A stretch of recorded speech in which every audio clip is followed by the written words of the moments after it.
एका बाजूला चकाचक शहरं, काचेच्या इमारती आणि मंथली सॅलरीचे आकडे आणि दुसऱ्या बाजूला मातीशी नातं सांगणारा, घामाच्या धारांनी जमीन भिजवणारा माझा शेतकरी बाप.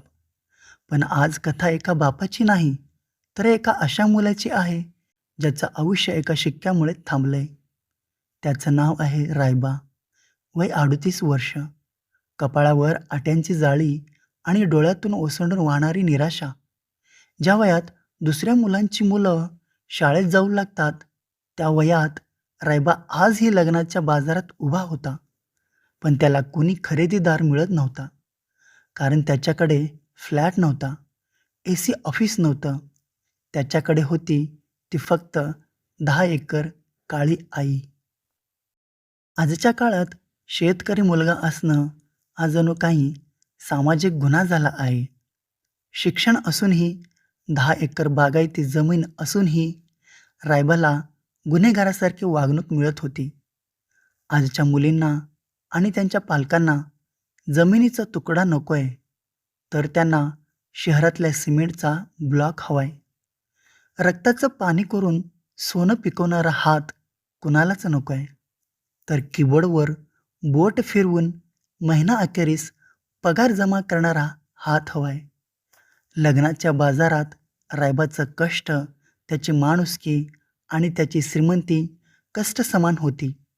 कारण त्याच्या नावापुढे शेतकरी हा शिक्का लागला होता.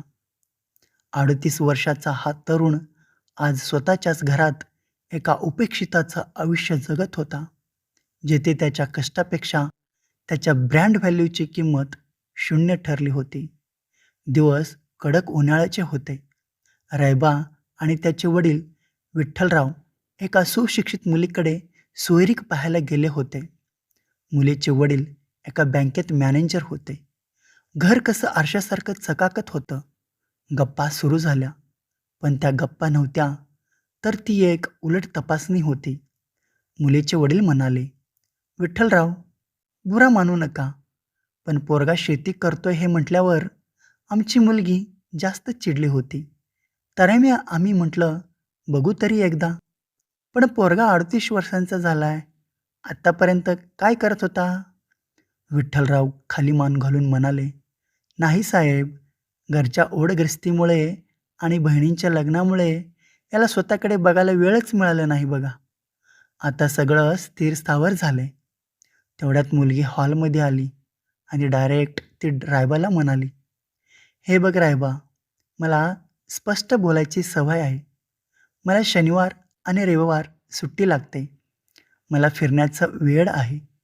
तुमच्या शेतात काय वीकेंड असतो का? गाईगुरांना सुट्टी देता येते का? आणि समजा उद्या दुष्काळ पडला तर माझ्या गरजा कशा पूर्ण होणार? मला मंथली गॅरंटी हवी आहे, जी तुमच्याकडे नाही." रायबा काही बोलणार तोच तिची आई म्हणाली, "आणि मुख्य म्हणजे आम्हाला सून म्हणून शेतात राबायला पोरगी पाठवायची नाहीये. शहरातली पोरगी आहे ती. शेण उपसायला नाही जन्म दिला तिला आम्ही." रायबाचा चेहरा करपला. त्याने स्वतःच्या हाताकडे पाहिलं, जे जगाचं पोट भरण्यासाठी राबले होते, पण आज तेच हात एका मुलीला अपात्र वाटत होते. असेच काही दिवस गेले. काही दिवसांनी दुसरीकडे एका नातेवाईकाने सोयरिकाची ओळख करून दिली. मुलगी BA झालेली होती. रायबाला वाटलं, गावातली आहे, थोडंफार समजून घेईल. पण तिथे तर परिस्थिती आणखीनच भयानक होती. मुलीचा भाऊ म्हणाला, "हे बघ रायबा, आम्हाला पोरगा निर्वसनी हवाय. ते तर तुम्ही आहातच. पण 38 वय म्हणजे खूप जास्त झालंय. आणि सगळ्यात महत्त्वाचं म्हणजे तुम्ही शहरात फ्लॅट घेणार असाल, तरच ही सोयरीक पुढे जाईल.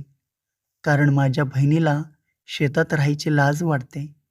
तिच्या मैत्रिणींचे नवरे कंपनीत कामाला आहेत. ती काय सांगणार की माझा नवरा शेतकरी आहे म्हणून?"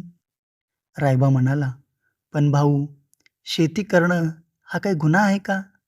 लाज वाटण्यासारखं त्यात काय आहे?" तेवढ्यात मुलीची आई उद्धटपणे म्हणाली, "लाज कशाची म्हणता? अहो, शेतकऱ्याची बायको म्हटलं की अंगाला मातीचा वास येतो असं लोक समजतात. आणि फ्लॅट घेतल्याशिवाय आजकाल कोण मुलगी देत नाही. तुमचं घर तर जुन्या वळणाचं आहे.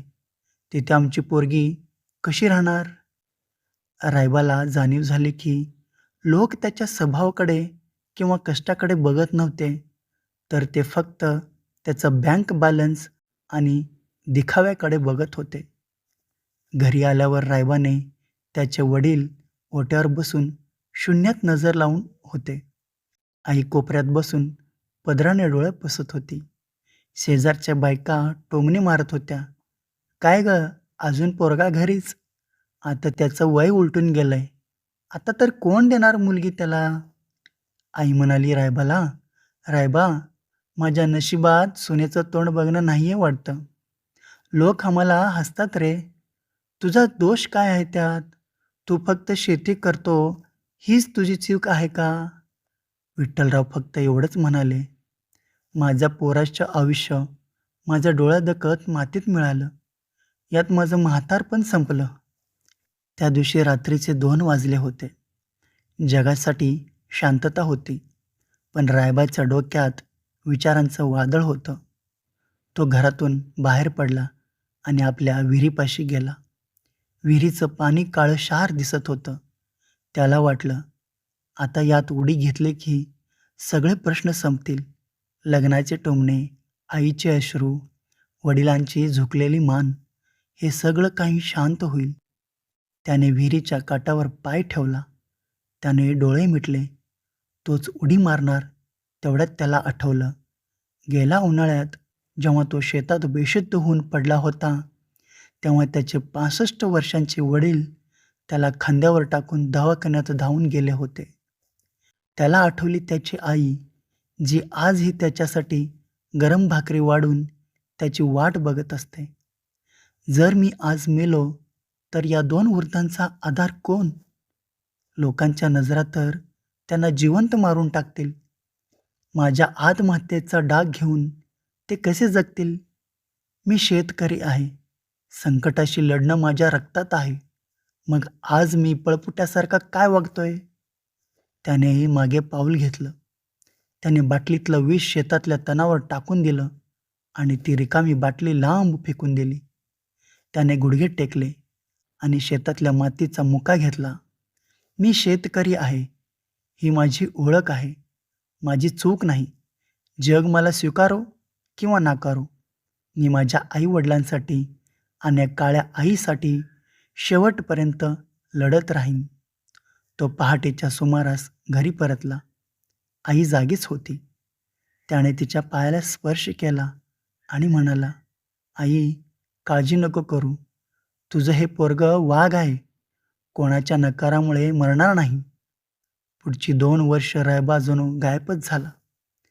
त्याने शेतात दिवस रात्र एक केली, पण जुन्या पद्धतीने नाही, तर इस्रायली तंत्रज्ञान वापरून त्याने आपल्या 10 एकर शेतात एक्झॉटिक फळं आणि सेंद्रिय भाजीपाल्याचा प्रकल्प उभा केला. स्वतःचं एक छोटं कोल्ड स्टोरेज उभारलं आणि थेट शहरातल्या मोठ्या मॉल्सशी करार केला. एके दिवशी ज्या बँक मॅनेजरच्या मुलीला पाहायला गेले होते, त्याच घरासमोर एक आलिशान पांढरीशुभ्र फॉर्च्युनर येऊन थांबली. गाडीतून पांढरेशुभ्र कडक कपड्यात रायबा उतरला. तेवढ्यात मॅनेजर साहेब बाहेर आले. त्यांना वाटलं कोणीतरी मोठा सरकारी अधिकारी आलाय. त्यावर मॅनेजर म्हणाले, "या साहेब, काय काम काढलंत?" रायबा हसून म्हणाला, "ओळखलं नाही साहेब तुम्ही आम्हाला?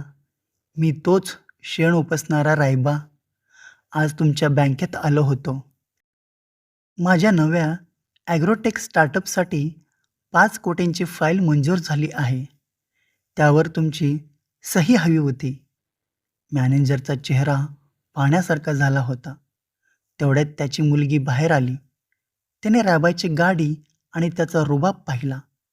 तिचे वडील अडखळत म्हणाले, "रायबा, खरं तर आमची मुलगी अजूनही अविवाहितच आहे. शहरातल्या फ्लॅटवाल्यांना मुलांची अनेक स्थळं आली, पण कुणाचा पगार कमी तर कुणाचे ले ऑफ. जर तुझी इच्छा असेल तर." रायबा तेवढ्यात शांतपणे गाडीचा दरवाजा उघडत म्हणाला, "क्षमस्व साहेब, ज्या मातीचा वास तुम्हाला नको होता, त्याच मातीने मला आज इतकं मोठं केलंय, की आता मला मंथली गॅरंटी देणाऱ्या जोडीदाराची नाही, तर माझ्या मातीवर प्रेम करणाऱ्या सहचरणीची गरज आहे आणि ती आता मला मिळाली आहे. तेच लग्नाचं आमंत्रण द्यायलाच आलं होतं." रायबाने गाडीत गिअर टाकला आणि धूळ उडवत तो आपल्या काळ्या आईकडे निघाला. आता त्याच्या नावापुढे शेतकरी हा शिक्का सन्मानाने चमकत होता.